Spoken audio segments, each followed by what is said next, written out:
Hello and welcome to the August 2020 Sunshine Summit. My name is Heather and I am your host. This week, in association with Geeks Rising, we are bringing to you a week of live streams to recognize and celebrate connections. Today we had a few connection issues, but it's awesome that we were able to sort them out and be here with you. Thank you to everyone who's joining us live. We're live at SUNSHINESUMMIT.LIVE or on Twitch at twitch.tv/sunpowerpod. If you miss us live, thank you for catching the replays. They're going to be available on YouTube and they're there to share as well. If you find them interesting and helpful, please share it with a friend. Today's guest is Luke from Luke Who's Talking, also Luke Who's Live. He is my friend from across the ditch. Welcome to the Sunshine Summit, or welcome back, I should say, Luke. Oh, hello. Yeah, thanks for having me. And welcome everybody, of course, to this room as well, which, wasn't supposed to quite. Oh, yeah. We had to swap out a computer because, webcams. So maybe if I could maybe if like everybody hasn't panic bought them, I could have got a good one. But, anyway. It's been a challenge, but thank you for being here. Thank you for wanting to come back as well and share your story. It's been a while since you were here. It was in 2018, and that was our very first year of the Sunshine Summit. It was our second event. So you've done a lot since then. And Midori says, welcome, Luke.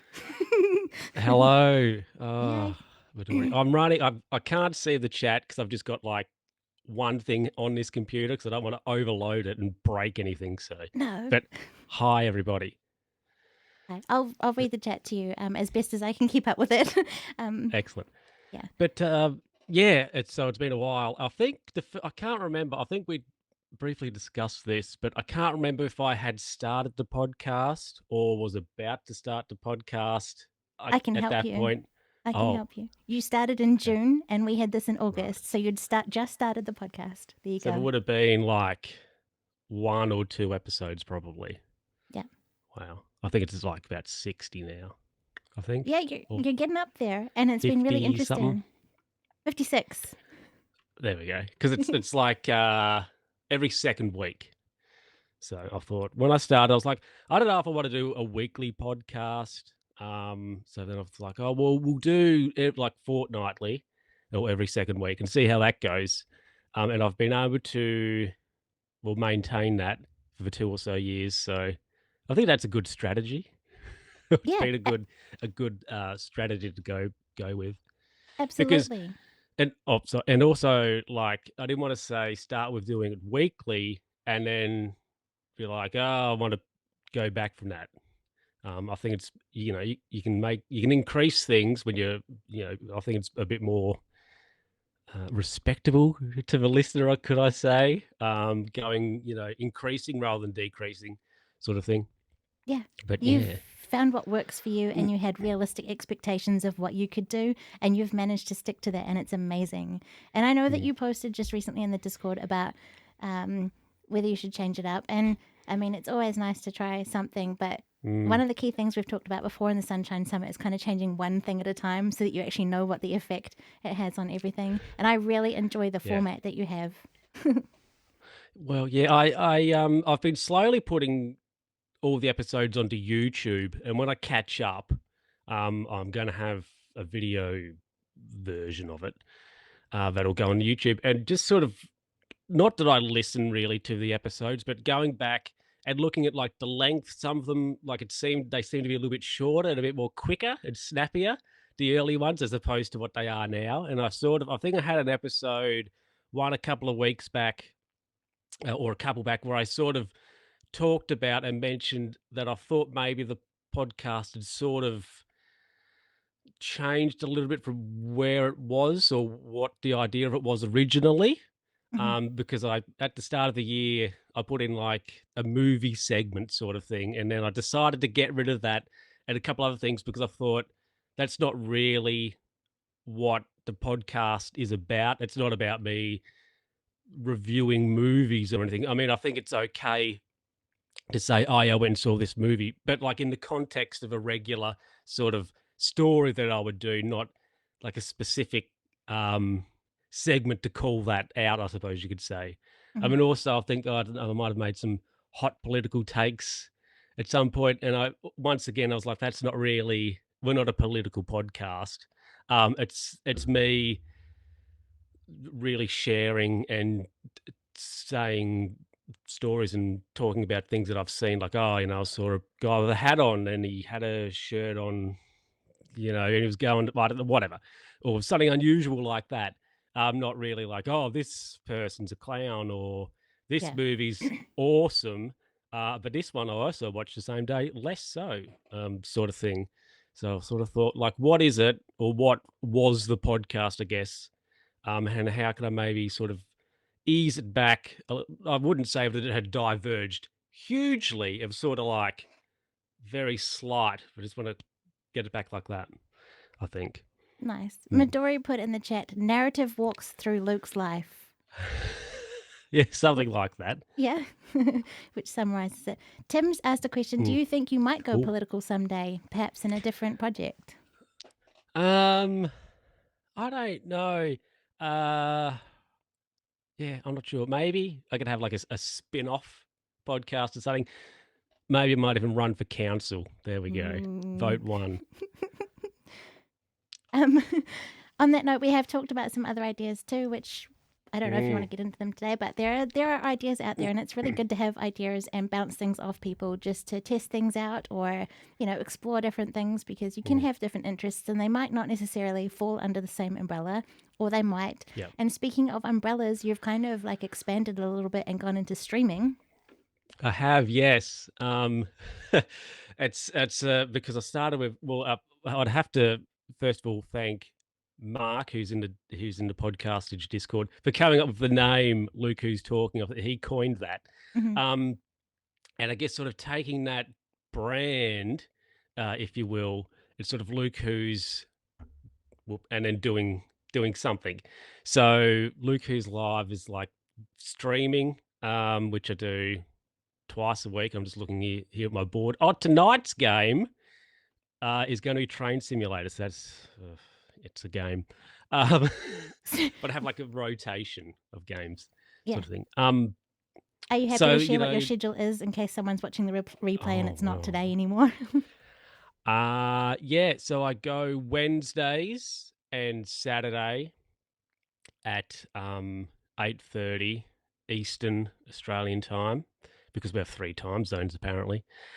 And so Wednesday I rotate through games, and then Saturday also rotate through games. So like the Wednesday games are American Truck Simulator, Train Simulator, Euro Truck Simulator, and Civilization 5, which is like Age of Empires, I suppose you could say, sort of similar game.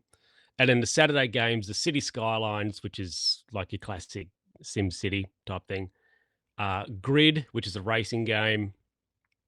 Farming Simulator. And then Portal 2, because a friend of mine wanted me to play Portal on the stream. And instead of getting the first Portal, I got Portal 2 for some reason.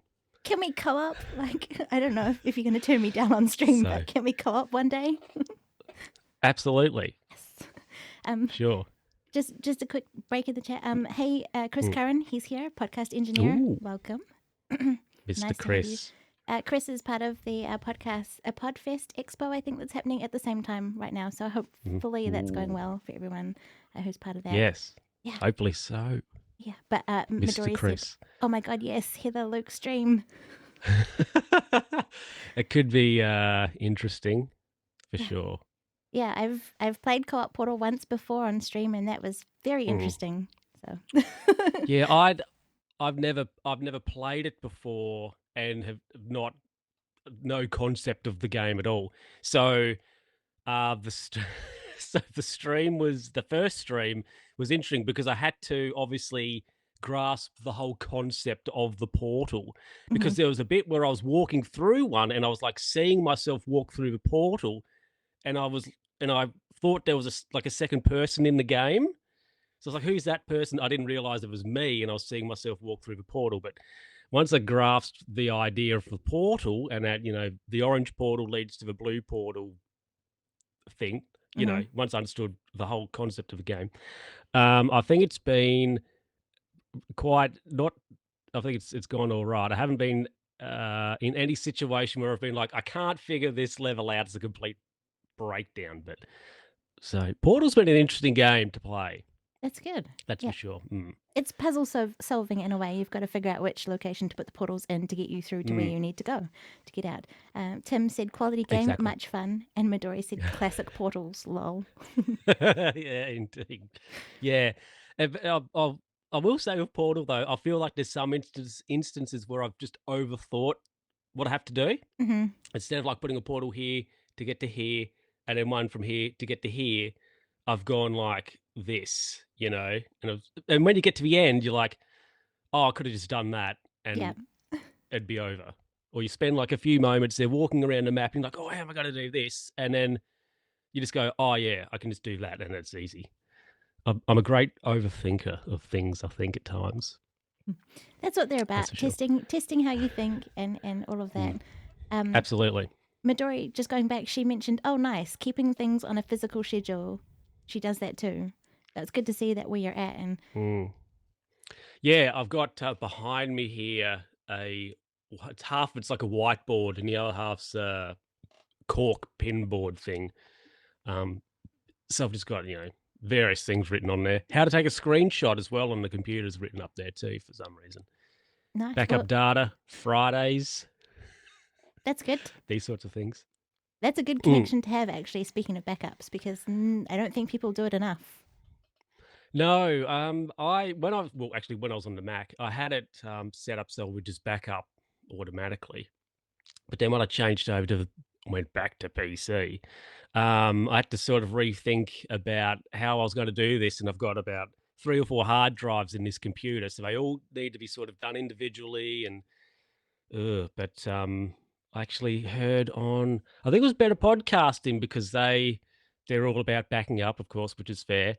Mm-hmm. And SP mentioned he used to use a program called SyncBack, I think it was, which I then now use for my external drives when I plugged them in. And then like Windows, it just has the built-in one for the OS, which is fine. But yeah, so I mean, like, I find it interesting. People be quite flippant about like online security and that sort of stuff. But then you got Andrew, who at times you might think, oh, he's like an extra layer. But you can never be too safe, I suppose. It's sort of like, you're not going to leave your house unlocked, so why would you leave your online unlocked, I suppose, or sort of thing. Absolutely. I think speaking of Andrew, I thought I'd put my watch on for him. Oh. Because he's all in the watches currently. Yeah. Oh, it's a Fossil. I actually bought it for myself a couple of years ago for my birthday. Mm-hmm. Because I was like, I'm old now. So I got a watch. Very nice. It's got it's even got a stopwatch on it. Got a timer. I don't know what one of these buttons you push. This one, I think, and this little one here is a stopwatch. Buttons? I've never used it. So many buttons, but it looks very nice. Is it comfortable? It is. As you can see, the strap's got a good, bend in it now, so which is good. And also, I've thought the leather strap's good because my arms are quite hairy, and I do have a watch I used to wear quite a while ago. It's got metal links on it, and if it would slide down my arm, it could take some hairs with it, and that wasn't a fun time. No. At all. I can imagine. So, I have just a Fitbit, and mine is like a plasticky type feel. But I have to say, the strap on this did not last. I had to buy an aftermarket one. Yeah, because Fitbit one didn't last. Shocker. Yeah. I thought you were going to say something, and then we just jumped in with the watch. Oh, it's all good. You brought that up because it's been a chat that's been happening. People have been talking about watches in the podcastage community. There's a lot of different chat that happens over there. It's been an amazing community that both of us have been a part of. It's how we met. Yes, it did. So it features very prominently in all of the things that I do. A lot of great connections made there. Adam is in the chat. Hi, Adam. And he said he's on to his 3rd Fitbit watch band. Good grief. Ooh. Maybe you need one of the aftermarket ones. Well, maybe. You could write them a strongly worded letter. Dear Fitbit, improve your band technology. It sounds very good. Maybe. Yeah. Or maybe you could design like a you could design the best Fitbit band ever that lasts like forever. And then, Ridiculous. license it to them. Yeah. There we go. Nice. Passive income. And then you could have like his little logo on it too. I think that would be neat. Hey, Eldest, he's in the chat also. Welcome. So, moving on from watches and keeping track of time, you've used some apps and things to keep track of the exercise that you've been up to lately. You've been biking. Smooth segue right there. Thank you. My jazz hands are hitting the boom arm here. I need to take it down. Now, if I was on the other computer, I had my spreadsheet up because I've got a spreadsheet. Yeah. But I use an app. It's called Strava, and it's like a bit of a social media for I don't know, sports, I suppose. Athletes, we'll say that.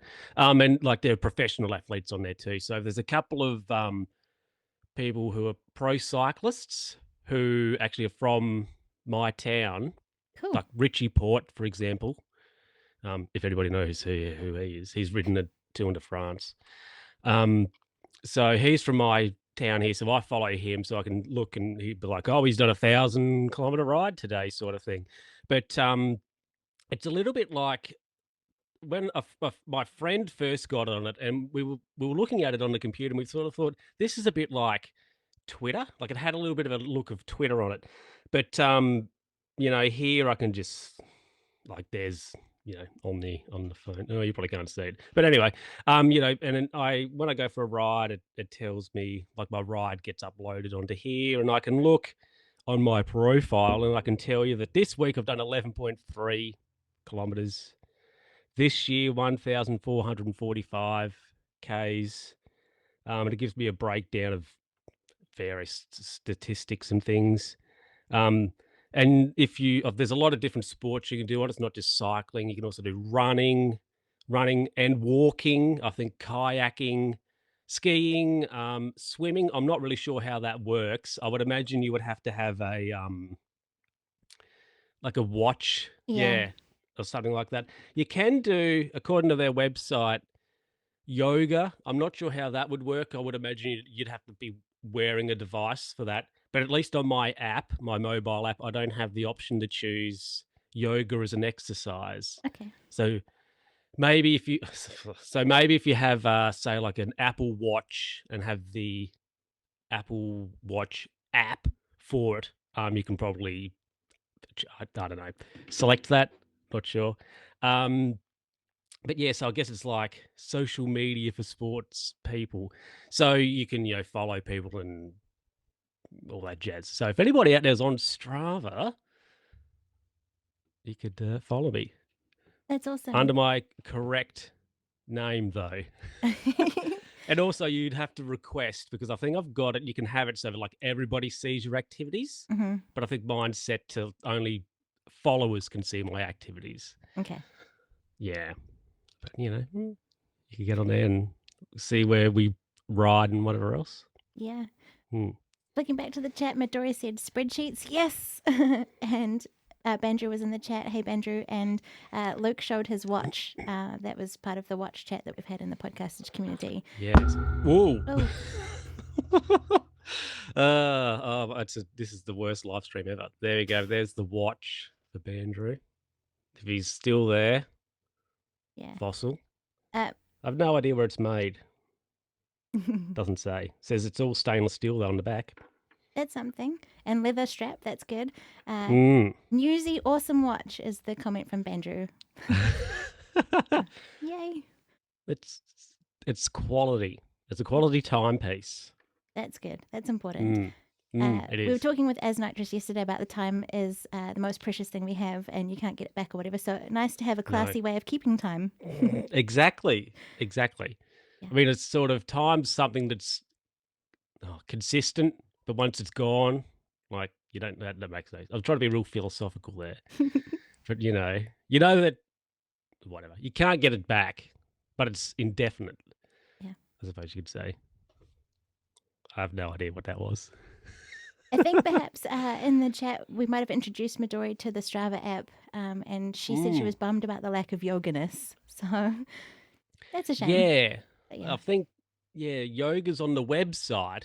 Okay. Like it it's supported, but I don't know. I'm not really sure how, because it's not like an activity that you're moving, of course, with running, walking, or whatever. You're moving around, so then it gives you statistics on, like, of course, how far you've been, Yeah.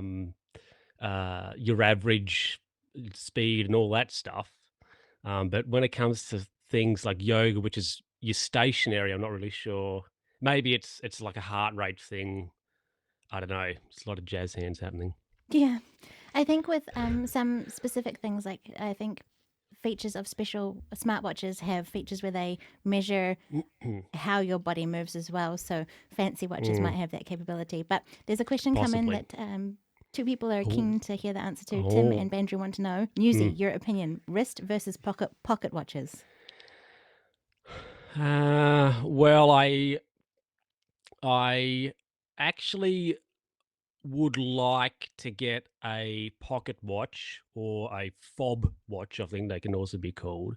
Because apparently in I'm not really sure if this is the case specifically for ladies' trousers, but at least in the gents, there's that little pocket that's sort of the mythos is, oh, that's for coins. Mm-hmm. Apparently, that's actually to put your watch in, or originally was to put your watch in, um, on your chain and whatever else. So if I had a pocket watch, I was actually going to get myself one, but I haven't yet. But I was going to get one and bring back the pocket watch. I don't mind the Nice. pocket watch. It's a classy ensemble.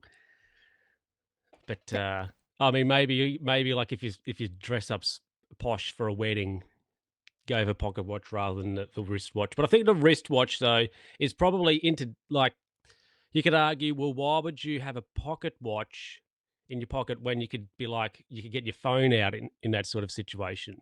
Whereas if you have, a wristwatch, you can just go, oh yeah, and you don't have to get it out of your pocket and then put it back in, sort of thing. yeah. I think, Mm, like, for special occasions, like you said, it'd be nice, like with a waistcoat and a jacket, and then pull out the pocket mm, watch. It's very, hmm very classy. And obviously, you've got to have a chain as well. Oh, yes. It's a must-have accessory. Now, Midori's brought up a good point. Oh man, you get extra Mhm. pockets just for watches. I know. I now know what I've been missing out on my whole life. Women's pants. I mean, let's not go there fashion chat, but we hardly even have pockets half the time. They're just pretend. So, yeah. Well, Adam yeah, I agrees. was going to say that's the alleged rumor that Hmm. ladies' clothes lack pockets. Apparently, Yes, yes, they do. I know. Adam said pocket watches look snazzy. I think so. I think actually Mm, though, mm, having your phone is one thing, but I've got a bit tired of having my phone all of the time, which is why I quite liked this watch where I could have the time mhm, on my wrist, but have a few extra features, not, the whole works. So mm, you got to mm. find what works for you and what's comfortable. Indeed, and I have toyed with the idea of getting like a smartwatch or something, Hmm. and I have looked at what's called a hybrid Hmm. watch. So basically, it just looks like this, but you have an app on your phone, of course. And anyway, what happens is when you get a text or whatever, you can have the watch set up so the hands will point at, say, for example, I get a text and they'll point to 12. Hmm. So I can be like, oh, I've got a text, and it's not quite as intrusive as having a full Monty like little screen on your wrist, sort of thing. So so they're like they're a hybrid, aren't they, between a traditional uh, timepiece and then a modern smartwatch. Smartwatch. Yeah. Yes, Very nice. and Fossil make one. Not that Ooh. I'm sponsored by them, but But if they if they want to want to. sponsor me, exactly, I'm open to conversations about getting a sponsor. Nice. Just cycling back to the Strava app, have you found Mm, that be a great way for you to be connected to the biking that you're doing? I know that you've got some really big goals mm, that you want to mm, achieve for mm. for your biking journey. Yeah, um, yeah. It's good to, there's actually, I found my travel agent on there. Yeah, a couple of years ago, I went to England, and I'm not sure how, but just recently I noticed that my travel agent, he's on there. So, and I've like started following him, and he started following me, so I can see all this riding he's doing, and yeah, you can put pictures on there of your bike and all that sort of, well, not necessarily your bike, but you can put pictures on there and all that sort of jazz. And you can also put your gear on there as well. So I've started doing a little bit of walking, so I put my sneakers on there, and I've got my bike in there. It also keeps like a odometer, or that's the word? Yeah, so I can Pedometer. look. That's the word. So I can look and be like, oh well, my bike, I've done say 1,000 kilometers on it, but my mountain bike ride, I can be like, oh, I've only done 20 on that or whatever. And my shoes, I'll be like, oh, I've walked 10Ks in them or whatever else. Yeah, but it's good to something actually about the app that has helped me is when I was making my spreadsheet, I was able to go back to the start of year and look at how many kilometers I've ridden every week until now. And I put them in my spreadsheet and made a formula, and it gave me my average kilometers. So that was good to be able to look at that, because I want to try and get my average to 50 Ks a week, and it's at about 45. And then using that information, I then made another formula, which is where I put in the spreadsheet how many, like I think we're about week 32 maybe through the year now. So I can put in like how many kilometers I should have ridden if I was averaging 50, how many I currently have, and then the difference of what I have to make up, which I think, like, to make up to 5Ks on the average, I've got to do I've got a gap of like 160 or something.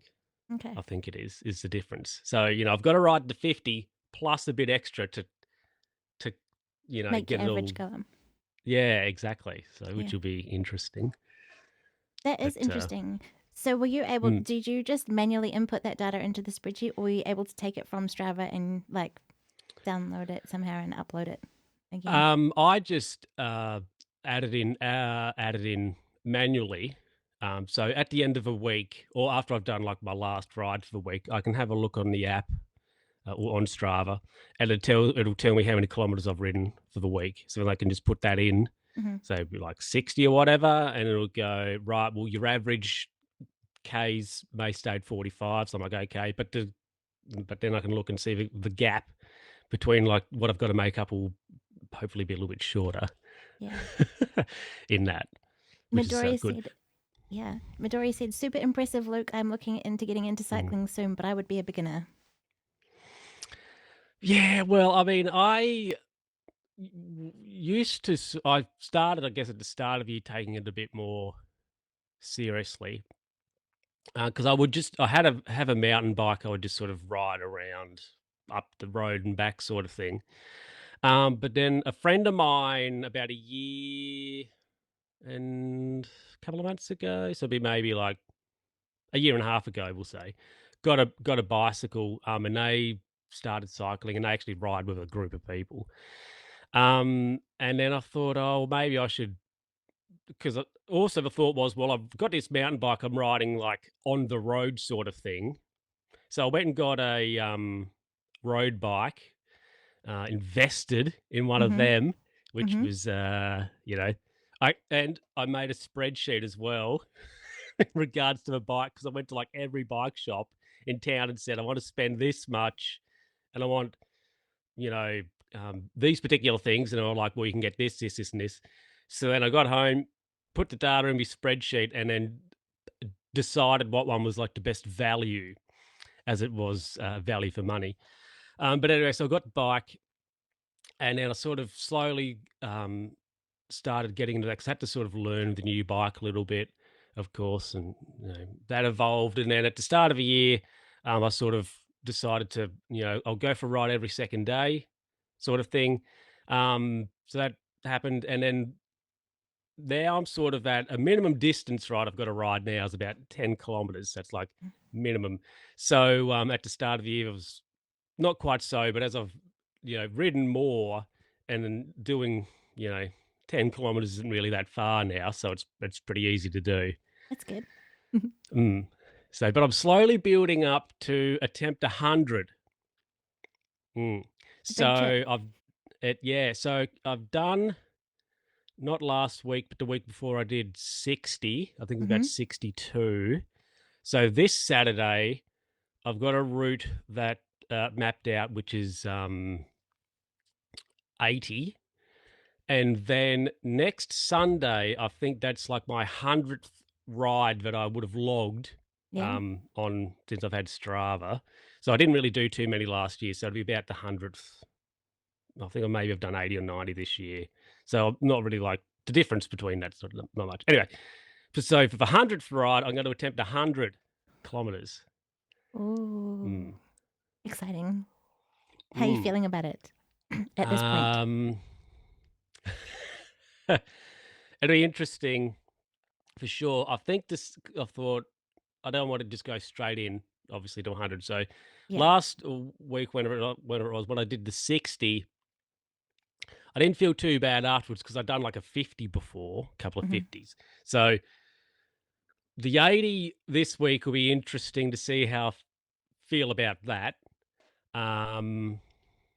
But and then doing the extra 20 to get 100 half a week after will be Look for interesting the for sure. follow-up in the Luke Who's Talking podcast, maybe? Yes, I think so. I was actually thinking about that the other day. That because let's see how next Friday will be an episode, so Mhm. I could probably talk about how the 80 went, Yep. and tease the 100, as it were, and then next episode will be like, oh, so I did 100 kilometers, maybe, and it didn't go well, Hopefully or that's not something. what We'll happens. see. Yeah. Mm, Yeah. Adam in the so chat said, I used to ride my bike everywhere, would do a couple of miles every day, and then got a car. That was the end of that skill. Wife got an exercise bike recently, and I got yeah. winded after half a mile. Mm. I remember when I first got the mountain bike, which was 3 or 4 years ago now, a little while ago. I hadn't ridden a bike for a long time, and the first couple of times I rode it, when I got off, even though I wasn't going that far, I was like, I couldn't.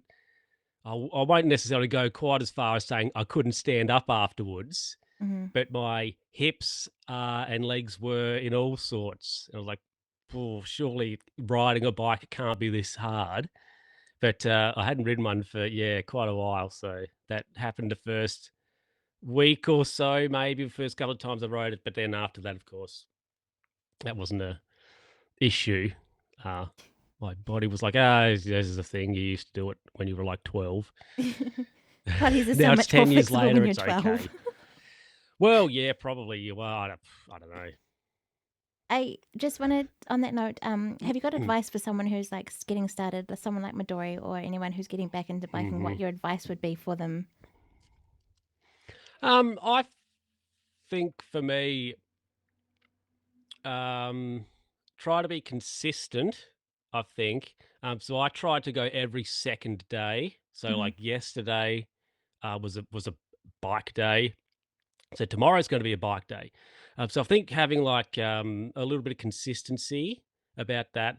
Also, I think it's good to have a little bit of a route you can do, because I started off with just like sort of a short one, and once I thought that I can do that pretty easily, I then like would then go the next block over, sort of Yeah. thing, and then add that little bit extra on, and then a bit more and a bit more, sort of thing, to the point now where the route of about 10, 11 kilometers isn't really that difficult to do, sort of thing. It takes me about 25 minutes or so to do something like that. And also, I think I wouldn't say go out and spend $2,000 on a bicycle, but I would probably also say, depending, I guess, how serious or how in you want to be, probably maybe not go and get a bicycle from like Kmart, Hmm. maybe. So I think you want to spend a sensible amount, but not like ridiculous. I would It's a bit like, I guess, buying audio gear, for example. Like the Q2U here is good value, um, Absolutely. for what it is. And because it's not stupidly expensive, well, if you give it up after like a week, it doesn't really matter. Yeah. So yeah. And also I would say as well, if you're going to purchase probably a bicycle, get one from a bike shop as well, because if you have a problem with it, brakes or whatever, you can take it back and be like, fix this, and they'll be like, okay. As opposed to if you got one, from Kmart or Walmart or wherever, if you have a problem with it, it's in that situation, it's probably like we'll swap it for another one. They're not going to do a repair on it or anything. Yeah. I think that's a very sensible thing. Do some research and homework on it. Like you said you put the spreadsheet together of them. That's very fiscally responsible, but also like comparing your options, because there are so many options, and it's a tool that helps you get from place to place. And if you bought a cheap one and it craps out on you, or it causes you unnecessary pain because it's not as ergonomic as it should be, or it doesn't have suspension, or any of those things, or the tires just aren't meant for being on the road, because road tires are very different to mountain bike tires, for example. They are. And the weight of a road bike is very different to a mountain bike. So there's a lot of things there. And I just wanted to go also back to your point about consistency and having a route that you can take. The Strava app does a great thing, I think, where you can actually see what kind of route it will be, and people can tell, like add things on, oh, there's a bit of gravel here, be careful of that, or it shows you the incline or things of what to expect on that route. So it's a handy thing to have. It is. And of course, Google, Google Maps as well is good to look at. And, also with that, you can measure as well things. So you can be like, well, if I want to ride from here to here, how far is that? And you can go to Google, I want to start here, I want to end here, and say, well, it's going to be how far ever it is. So that's, I think it's, handy to know that. But then I guess also, depending on where you are, just going out and just going for a little loop just to see is also something good. And actually, because where I do my longer rides, I go to out to the country. And even though I've been around those roads before, I hadn't been on some of them for a while. So I just went out and took a drive. I drove one of the routes I was going to do just to see how steep the hills were. Is there any like big holes in the road or anything that I've got to be mindful of, or dirt and mud on the road, like from tractors or whatever coming in and out of driveways, like what's that like, what a corner's like, and all that sort of stuff. So I think it's good just to have a little bit of a scope out.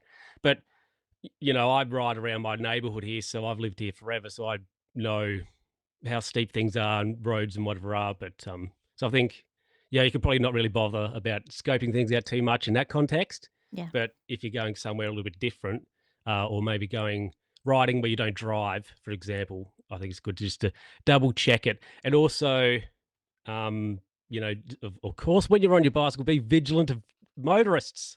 Yes, And people in their absolutely. You do not cars. want to connect with a motorist. That is a connection you do not want to have. I have a friend of mine who's very much into cycling, and unfortunately, she was out on a bike ride, and a car did sort of sideswipe her on the side of the road, and she got quite hurt.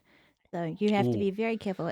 That's a really good idea to check out the route that you're not familiar with, just so you know what's in store. Maybe you can map another one if that one's not going to be suitable for you. Absolutely. Yes. So I try to stay off main roads as much as possible. Fair enough.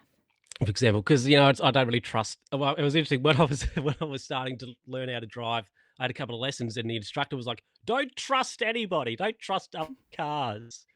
So I'm sort of a bit like that, because I did have a situation where I was at a T junction, and I was coming up to it on my bike, and I wanted to turn right. So I got like over to the right side of the road, like on the line. I had to stop and wait because there was anyway. I had a car come up beside me, and it didn't have its right indicator on, so I thought the car was going to turn left. Oh, but it didn't. It turned right and like drove around in front of me. So like, use your indicator, car, but yeah. So I looked and I thought, oh, his indicator's not on like the driver's side or the right side. That car's turning left, but it didn't. So it's very important to be aware of the vehicles around you, but as a driver as well, be aware of the other users on the road, and check your blind spots, especially because bikes can move fairly fast, really, and they can appear out of nowhere. So double check. I just want to say a quick hi to Copper's in the chat, Nick from Epic Film Guys, and Mark made it as well. Oh, Nick. Awesome to see you all. Nick's like my favorite online person that I don't know, I feel. Oh, He gets very animated in the EFG podcast. So like this guy, oh, what a dude. he's amazing. He is amazing. Yeah. I'll have to see if there's a new app today. I haven't been on my podcast app yet, so Epic Film Guys podcast. Check it out. Yeah. Yeah. It's Nick is very animated and very positive. He is indeed. He is indeed. Did you want to? We're going to have a slightly shorter stream today, unfortunately, just because I have other things I got to do after this, and we had some connection issues. But so amazing that you can make it here. Did you want to do this thing that I have here on the side screen? The thing. I mean, I'm ready for the thing. Okay. If you want. Good on you, mate. It's this is like a tradition almost. Let me just move my keyboard here, so I have ample spreading space. Tim says, so "Trust no I one." have. Yep. I have a rice cake. Ooh. Which is like it's rice flatness thing. You can get really thick ones, which are like, I actually have two of them here, but you can get really thick ones, which are like pretty much the width of two of these. But are they flavored or are they plain? These ones are plain. Okay. I think you can get some flavored ones. Like I don't do sour the cream shopping, and chives. so. I know that's a flavor that they usually put on rice crackers. Yeah, probably. I mean, that's a favorite flavor for like chips. Yeah. Sour cream and chives. But I'm like, But yes, anyway, but Vegemite, everybody, which is made from 95% Australian ingredients. Or Marmite. See that Marmite. Oh, no, what a travesty. I bought both so we can do a comparison. Ah, that's good. Well, I suppose you can do a comparison. I can't really taste the Marmite. B vitamins, and as you can see, black. Yeast spread, I think it really is, which is like, okay. Now, I would advise anybody who is spreading Vegemite whom has never used it before, what are you doing, computer? No, I don't care about that Adobe update. So I haven't had this computer here running for ages. And it's like, oh, do you want to update all this stuff? It's like, no, I don't. This is probably actually too much. Yes, it is. For sure. But, it's most definitely less is more when it comes to Vegemite. So, yeah, you've got a much more acceptable amount, I would suggest, on your whatever. Anyway, so let's do some spreading. My knife. On your knife. I don't think it's enough, to be honest. I haven't got enough spread happening. So redip, but I feel like I need like a camera that's facing down. That would be handy. Yeah. Yeah, but we're not a cooking show, so we're not. Luke who's cooking. There we go. Exactly. Another spin-off. Yeah. And I don't know if you have on the Marmite. I'm not sure if if you have a proper jar of it. I'm not sure if it would direct you to a website. But on the Vegemite one here, it says vegemite.com.au/recipes. Ooh. So you can look on there to see what you can do with Vegemite, which I think there's a picture here, toast, Vegemite and avocado, which looks nasty because I hate avocados. But I'm not sure if Sanitarium have something similar, like where you can go to their website and be like, oh, let's see what we can do with Marmite. I didn't bring the jar today, but I will check that out for next time. Did you use butter or did you just spread the Vegemite on? I just went straight on. Okay, but good. You can use butter if you so desire. Yeah. Under usual circumstances, I would, but I thought, well, I don't want the butter sitting here for like an hour before I use it.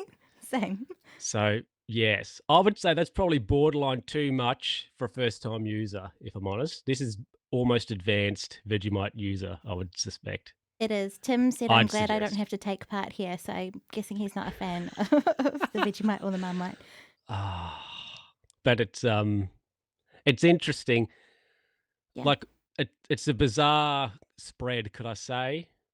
Like, considering what it is, and it's black as well. It doesn't really look that appetizing, but I suppose It's when got you're a bored very up on it. strong smell also, not just the taste. It's very strong. Kimmy Parsons, thank you so much for the follow. And they said he looks like Paul Rudd. It's a compliment to you, I think. Oh, I'll take is it a as compliment? I don't I'll know. take it as a compliment. Everybody loves Paul Okay. Rudd, don't they? That's a thing. I'm. Who is Paul Rudd? I'd have to Google him. Welcome to the So, stream. Great to have you break it in here. half. Break it in half. So it is very strong. With butter, obviously your mileage will vary with how much Marmite or Vegemite you need. Absolutely.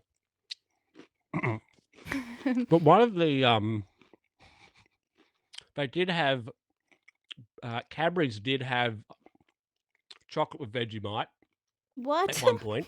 What? Yeah, you get Cadbury's chocolate, like the block, Vegemite. I didn't get that. I don't know if it's like, okay, chocolate and Vegemite, don't know. And also one of the pie manufacturers, 4 and 20, they had beef pies or like regular mince pies with Vegemite in them too at one point, like a limited edition. And you're like, okay, No. why? No. Mm. I don't think so. And also you go. Oh, I was going to say, and also, I don't know if you know the Kraft singles, which is sort of like it's not like proper cheese, but it's sort of like the cheese. There was a brief period or limited time, or whatever. You could get them with Vegemite, and they were sort of like brown. They looked brown. Oh boy. Like, okay, yeah. Singles are like sliced processed cheese. For anyone who doesn't know, they're usually like individually wrapped in plastic. A couple of people in the chat said they prefer their yeasts in liquid form, which is fair enough. And yeah, Kimmy, I'm not in Auckland, so thank you for checking in with that. But I hope everyone in the chat that's joining us today, that you're all safe and well, and look after everyone who's around you. If you're intrigued about Vegemite, give it a go, but less is more is the key thing on that one. Absolutely. Yeah. That is key. That is key. Yeah.